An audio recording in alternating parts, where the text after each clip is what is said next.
ভরপুর কাঁঠালের মৌসুমে যদি কাঁঠালের বিচি দিয়ে এই রকমের টেস্টি ভর্তা তৈরি করে না খেয়ে থাকেন, তাহলে কিন্তু ঝটপট আমার রেসিপিটা দেখে তৈরি করে ফেলুন।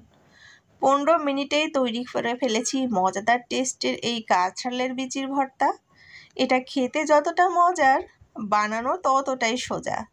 যারা মনে করেন কাঁঠালের বিচির ভর্তা তৈরি করা অনেক কষ্টের, আজকের ঝটপট রেসিপিটা তাদের জন্য। তো এখানে কাঁঠালের বিচিগুলো আমি ধুয়ে পরিষ্কার করে এভাবে খোসা ছাড়িয়ে নিয়েছি। আপনারা চাইলে এই লাল লাল অংশ, যেটা আমি কিনা পরিষ্কার করে নিয়েছি ধুয়ে, সেটা রেখেও কিন্তু এই ভর্তাটা করতে পারেন, মানে খোসাটা ছাড়িয়ে নিয়ে লাল অংশ সহ করে নিতে পারবেন। আর এটা আমি প্রেসারে দিয়ে কিছুটা পানি দিয়ে 5টা সিটি দিয়ে নেব। তো আপনারা 5 থেকে 7টা সিটি দিলেই একেবারে মোমের মতো নরম হয়ে যাবে।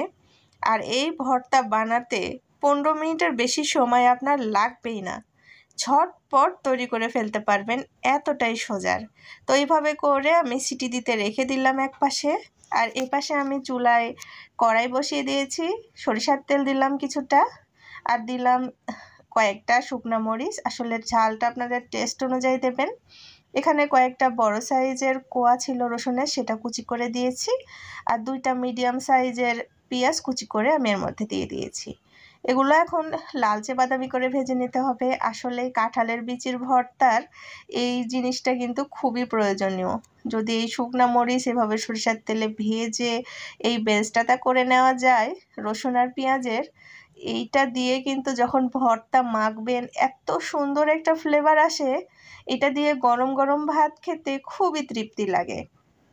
তো এপাশে এটা হয়ে গিয়েছে।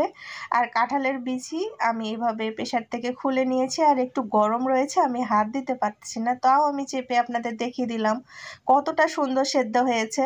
এটা চাইলে আপনারা হাত দিয়েও কিন্তু মাখিয়ে নিয়ে ভর্তা তৈরি করতে পারবেন, আলু ভর্তা যেমনটা করেন। তো আমি এটা একটু পাটাতেই বেটে দেখাচ্ছি আপনাদের, কারণ আমি চাচ্ছি যে মরিচটা সুন্দরভাবে মিহি হয়ে যাক। তো তার ফলে শুকনো মরিচ একটু পরিমাণ মতো লবণ দিয়ে দিয়েছি। আর এখন লবণ আর শুকনো মরিচটা ভালোভাবে বেটে নেব। আর যে কোনো প্রকার ভর্তা পাটাতে বেটে করলে আমার কাছে খুব বেশি ভালো লাগে, এবং এতে খেতেও ভালো লাগে। আর আমার মনের দিক দিয়ে খুবই তৃপ্তি আসে যে ভর্তাটা আর কি খুব পারফেক্টভাবে তৈরি করতে পেরেছি এটা ভেবে। তো বিচিগুলো দিয়ে দেখেন কত সুন্দরভাবে আমি বেটে নিচ্ছি। আসলে এটা বেশি কষ্টের ব্যাপারই না, কারণ বিচিটা এত সুন্দরভাবে সেদ্ধ হয়ে গিয়েছে, এমনি একটু চাপা দিলেই ঘ্যাটটা হয়ে যাচ্ছে বা এরকম নরম হয়ে যাচ্ছে। তো আমি 2টা বাটা দিয়ে নিয়েছিলাম বিচিগুলো, আর তাতে এত সুন্দর একটা আঠালো ভর্তা হয়েছে।